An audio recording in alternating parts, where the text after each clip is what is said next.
21st Century Entrepreneurship with Martin Piskarik.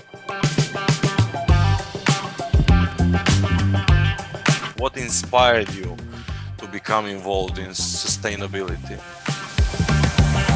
Sure, that's an easy one for me. I was lucky enough to live in the Bahamas when I was a sophomore of high school. I was 16 years old, and I lived at a school where the only power came from solar and wind, and the water came from the rain. And it was really just this beautiful way of living in a manner that wasn't going to hurt the environment. And I think when a lot of people hear about climate change for the first time, they see droughts and wildfires and a lot of really scary things, and it's overwhelming. And for me, I sort of had the opposite reaction where, I saw the solution before I even understood the problem.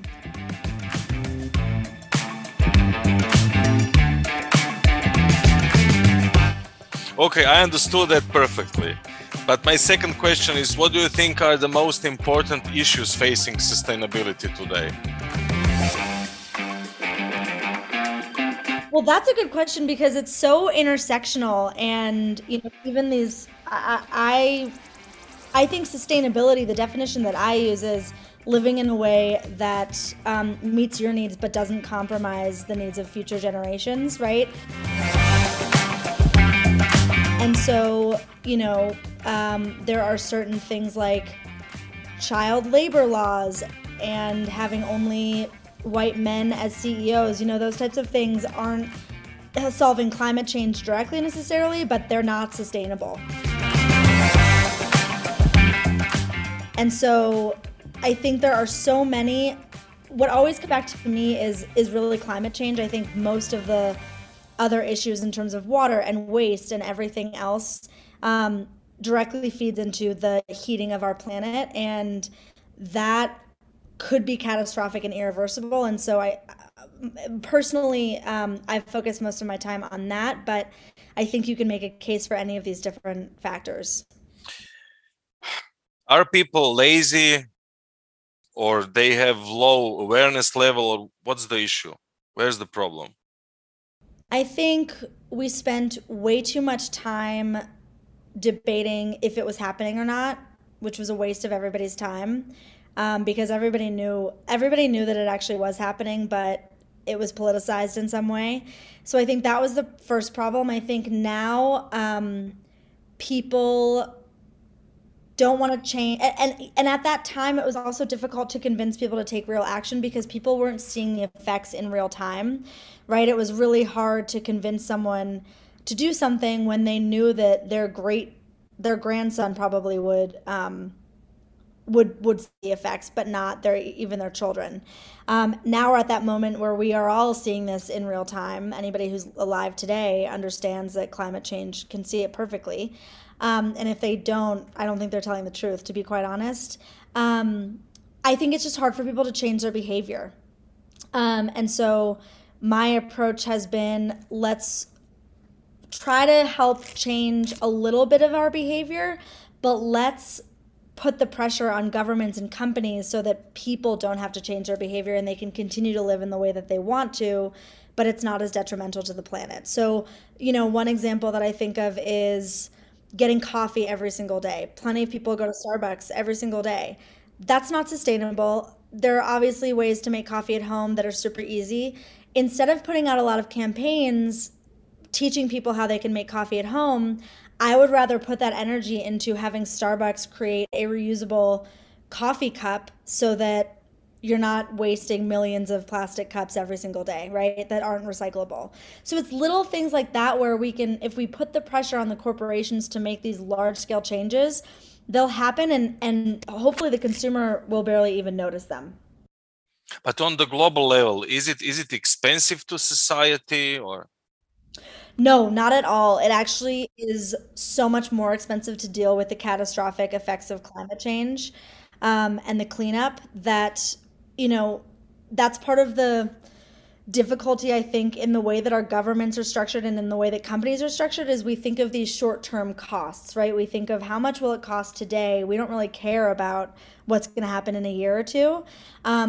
but that needs to be flipped where the investment today will pay off for literally decades. So when people talk about how many jobs will be lost in the coal industry, that's true. There will be a lot of jobs lost if coal were to be, illegal tomorrow, let's say.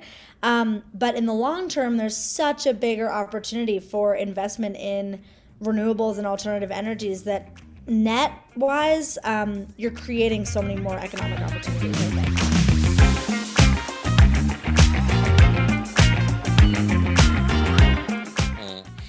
Is there any difference between the US and Canada, for example, regarding the sustainability? Or what's the best country in the world regarding the laws and? You're in it. I would say the EU is eons ahead of anybody else. The United States likes to pretend that we're just like a little bit behind the EU. We're a lot farther behind than we should be. But I think as a start, the EU has such a stronger government that in terms of sustainability, that they do a lot of the heavy lifting before the consumers even have to make different decisions. So one example is they just, I don't know the exact law, I might get it a little bit wrong, but they just made it illegal to make green claims that weren't third-party verified, right? So you're not allowed to say in the EU anymore something is biodegradable or compostable or something if it hasn't been sort of stamped by some sort of other entity. So now what's fantastic is when the consumer goes shopping, they know that everything that they're reading is legitimate and real, and they don't have to sort of look at it with a magnifying glass. In the US, we're still having to decipher between all of these different greenwashing terms. I think another example is the EU has banned a lot of chemicals that have shown to be toxic at certain levels.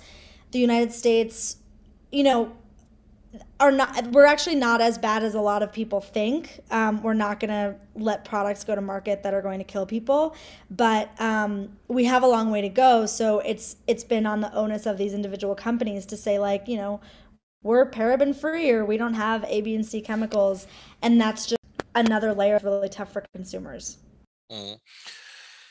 In that context, what inspired you to develop Finch, and what needs does it fill in the sustainability landscape?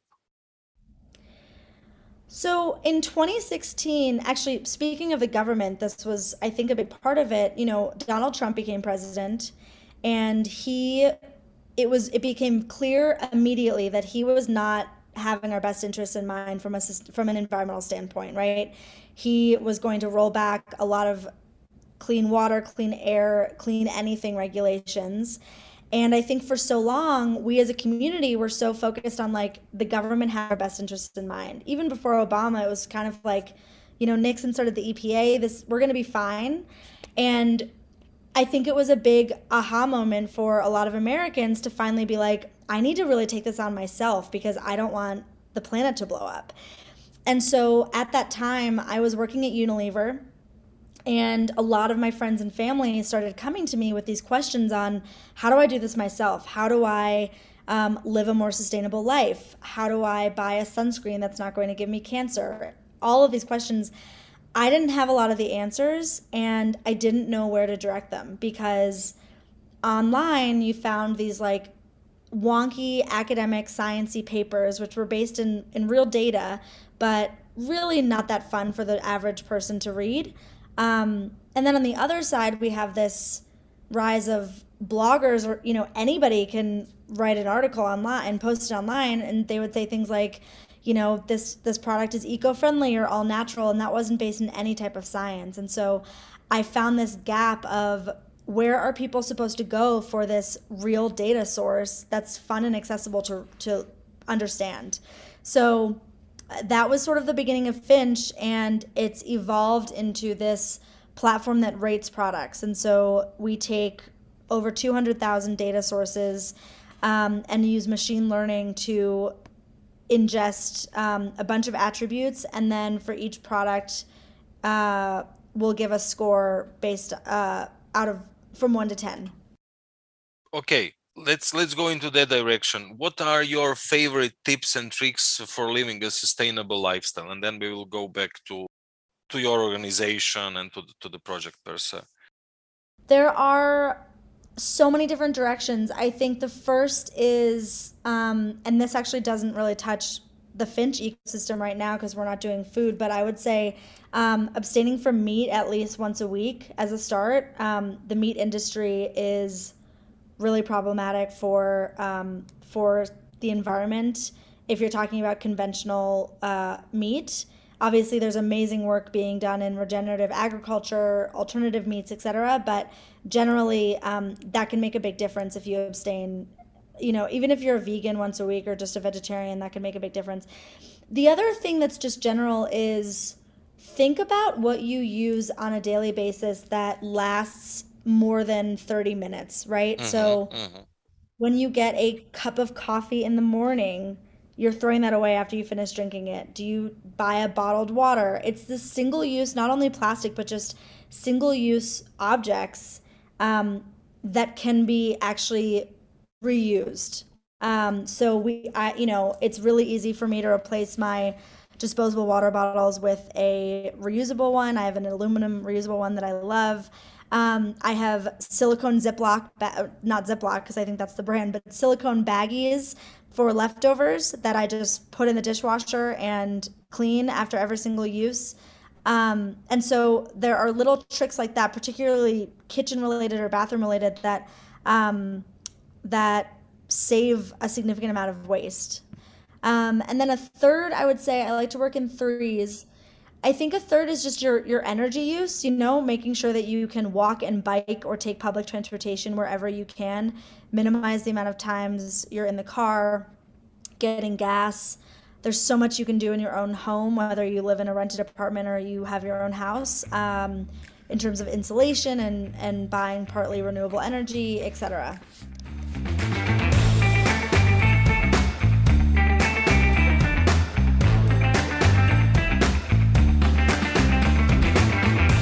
The way that Finch makes money is we sell data. And so we have this extension that's free for users, but if other companies and retailers want to take advantage of our rating system, we would sell that to them. And the value of that is, when you go on A, B, and C retailers, they're going to have a different definition of what sustainability means. And we're excited to sort of democratize that type of data and normalize it in a way that's accessible to everybody.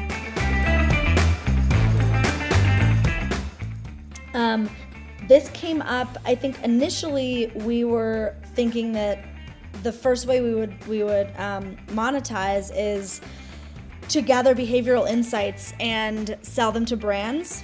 That's still part of our model. We're just not there yet. And what's interesting is we've had incoming interest. We don't have a sales, I'm the salesperson on this team.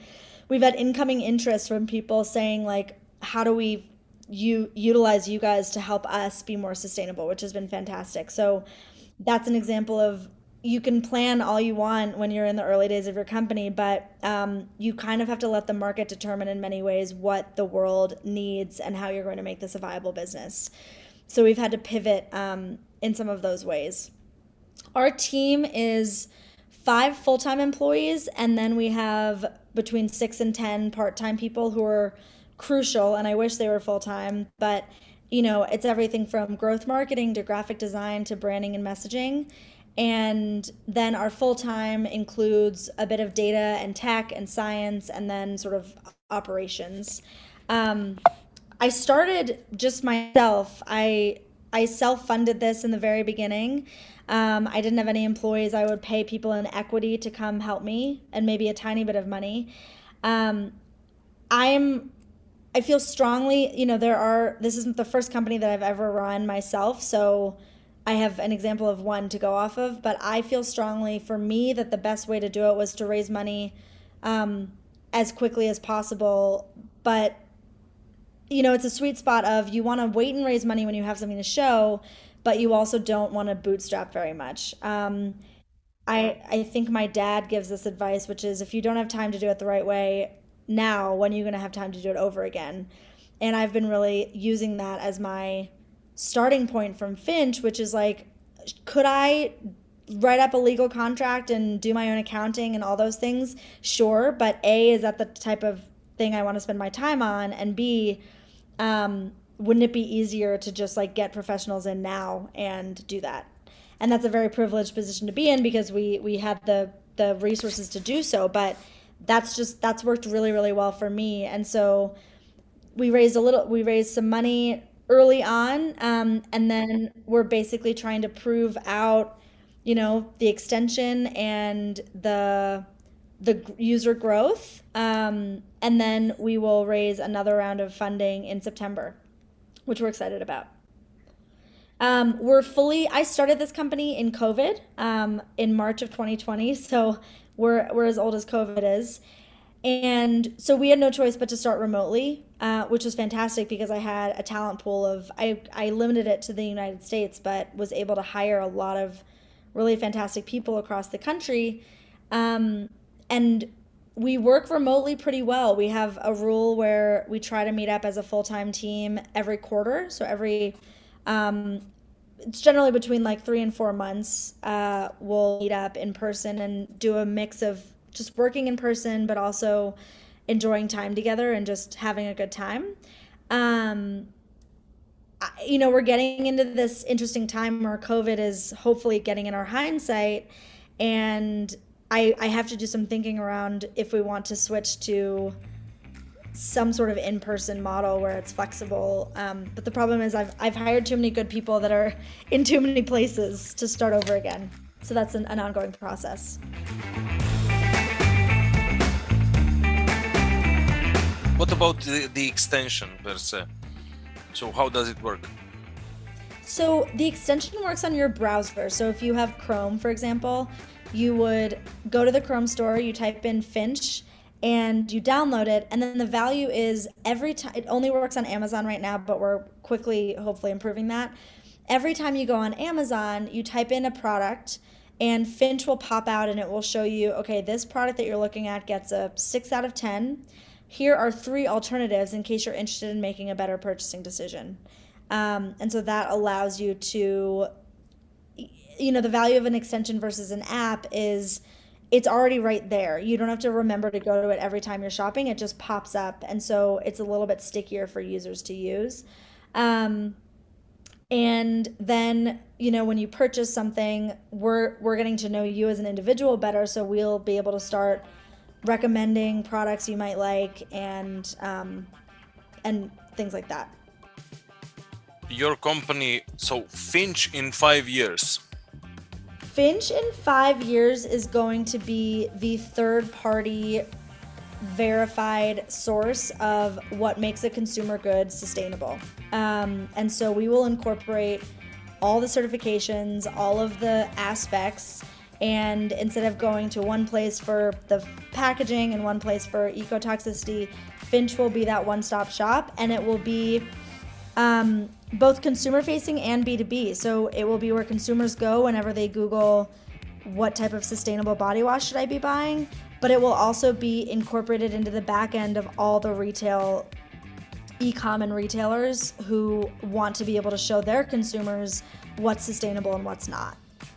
I think the sweet spot of Finch is that we are never claiming to be as detailed as, a life cycle analysis that take 9 months and is $300,000. We're never going to be on the manufacturing floor of each individual product, right? We need a scalable solution, but we have enough data to be accurate enough to the point that sort of feeds the consumer's need for transparency.